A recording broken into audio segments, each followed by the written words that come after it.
नमस्कार, स्वागत है आप सभी का सुजस सारांश की इस क्लास में। इस क्लास में हम पढ़ते हैं राजस्थान का करंट अफेयर्स और आधार होता है हमारा राजस्थान सरकार की सुजस पत्रिका, जो कि राजस्थान सरकार के सूचना एवं जनसंपर्क विभाग द्वारा प्रतिदिन प्रकाशित की जाती है। तो शुरुआत करते हैं हेडलाइंस के साथ। देखते हैं आज की सबसे पहली खबर क्या है।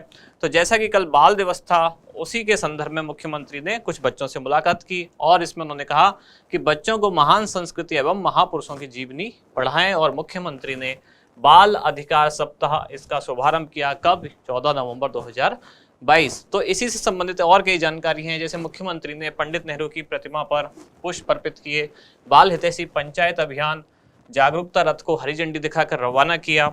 बढ़ते हैं आगे अगले पेज की तरफ। ये है राजस्थान के सभी जिलों में अब जॉब फेयर आयोजित होंगे। तो जैसा कि पिछले कुछ दिन से आप देख पा रहे हैं, पहले जॉब फेयर आयोजित किया गया जिसको राजस्थान डिजी फेस्ट जोधपुर भी नाम दिया गया, साथ ही उसको आईटी जॉब फेयर भी कहा गया। जोधपुर की जो राजकीय पॉलिटेक्निक कॉलेज है वहाँ ये आयोजित किया गया, जिसको आईटी जॉब फेयर का नाम दिया गया। 11 से 13 नवंबर ये आयोजित हुआ। उसके बाद फिर जयपुर में एक आयोजन होने वाला था जिसको राजस्थान मेगा जॉब फेयर नाम दिया गया। पहले वो आयोजन एक दिवसीय था, यानी सिर्फ 14 नवंबर को था। फिर युवाओं की जो बढ़ती संख्या है उसको देखते हुए इस आयोजन को 2 दिवसीय कर दिया गया, यानी कि 14 और 15 नवंबर को किया गया। अब राजस्थान के सभी जिले में इस तरह का आयोजन किया जाएगा, जिसमें अलग अलग सेक्टर्स की जो विभिन्न कंपनियां हैं वो यहाँ आएंगी और जो युवा हैं जो उतना क्राइटेरिया रखते हैं, जो उनको योग्यता चाहिए, तो ऐसे युवाओं को वहाँ ऑन द स्पॉट प्लेसमेंट की भी सुविधा दी जाएगी। तो इस न्यूज को आज डिटेल में देखेंगे। उद्यमिता को प्रोत्साहन के लिए यहाँ बताया गया है जो एमएसएमई अधिनियम है 2019 वाला, उसमें क्या नए प्रावधान किए गए उसको समझेंगे। इधर है बाल दिवस पर पहल, झुंझुनू में प्रसूताओं ने बच्चों को मोबाइल के संयमित प्रयोग की शपथ दिलाई। और यहाँ है राजस्थान लोक सेवा आयोग वन टाइम रजिस्ट्रेशन में संशोधन 17 नवंबर तक। और इधर मुख्यमंत्री ने ऊष्ट संरक्षण योजना का अनुमोदन किया और राज्य सरकार ऊंटों के संरक्षण पर 2.60 करोड़ का बजट प्रस्तावित है, मतलब इतने रुपए सरकार इस पर खर्च करेगी।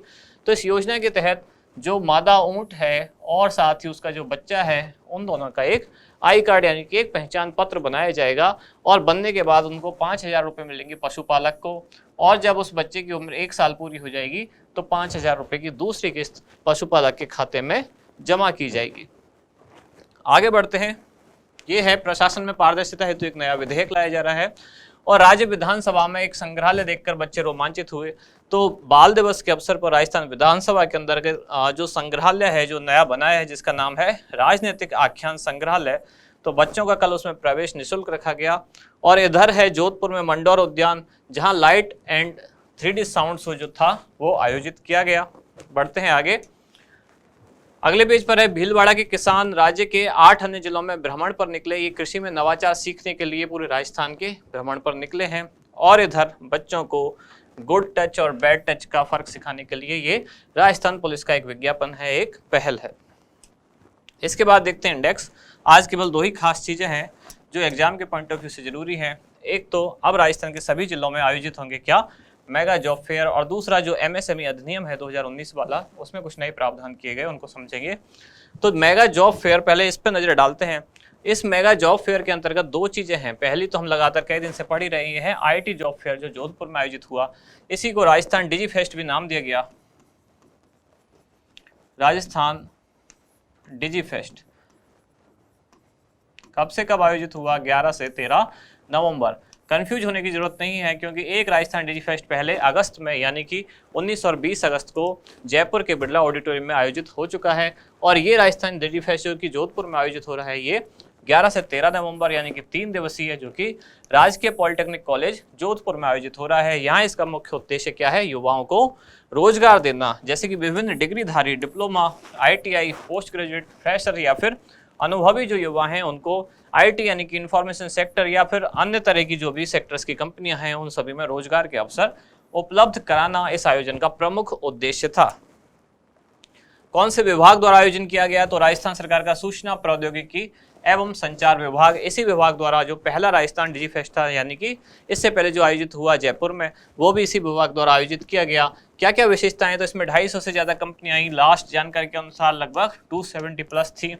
ऑन द स्पॉट उनका सिलेक्शन, इंटरव्यू व इंटरेक्शन, साथ ही मल्टी प्रोफाइल जॉब, यानी कि ऐसा नहीं है कि कोई एक ही सेक्टर में एक ही तरह की जॉब दी जाएगी, विभिन्न तरह की कई सारी जॉब यहाँ ऑफर की गई। दूसरा जो है वो है राजस्थान मेगा जॉब फेयर, जो पहले केवल 1 दिवसीय यानी कि केवल 14 नवंबर के लिए था, अब ये 2 दिवसीय किया गया लगातार बढ़ती संख्या को देखकर 14 और 15 नवंबर। और इसके बाद अब सभी जिलों में ये जॉब फेयर आयोजित किए जाएंगे, ऐसी घोषणा मुख्यमंत्री द्वारा की गई।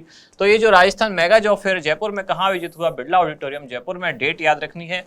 विवरण क्या है, इसका विवरण भी वही है जो जोधपुर में आयोजित मेगा जॉब फेयर यानी कि आईटी जॉब फेयर था, वही इसका है कि यहाँ भी 10,000 से अधिक रोजगार के अवसर, 10 से ज्यादा सेक्टर की 50 से अधिक कंपनियां और ऑन द स्पॉट प्लेसमेंट।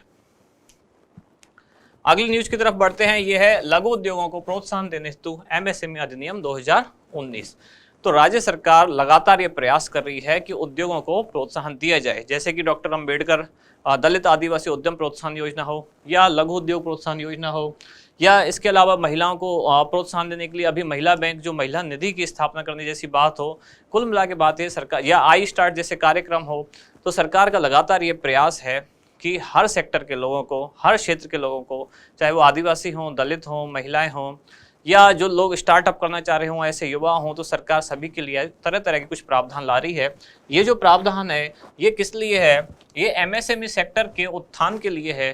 तो जब कोई नया रोजगार शुरू करता है कोई भी व्यक्ति, तो उसको बहुत सारे सरकारी प्रोसेस से गुजरना पड़ता है, तो उसमें उसका बहुत टाइम और एनर्जी वेस्ट होती है। बहुत सारे लोग इस पॉइंट पर आकर रोजगार करने का जो अपना प्लान है वही ड्रॉप कर देते हैं। तो इस अधिनियम के द्वारा सरकार ने कुछ ऐसे प्रावधान किए ताकि रोजगार में सहूलियत हो सके, तो उनको हम समझेंगे वो क्या क्या चीजें हैं।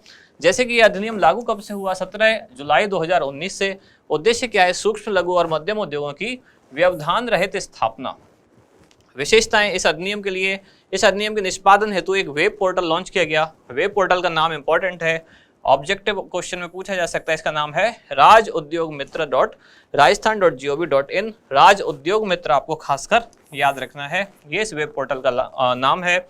इस पर आवेदन दर्ज किए जा सकते हैं और इस पर आवेदन कराने के बाद एक पावती प्रमाण पत्र यानी कि एक एक्नॉलेजमेंट सर्टिफिकेट जारी किया जाएगा।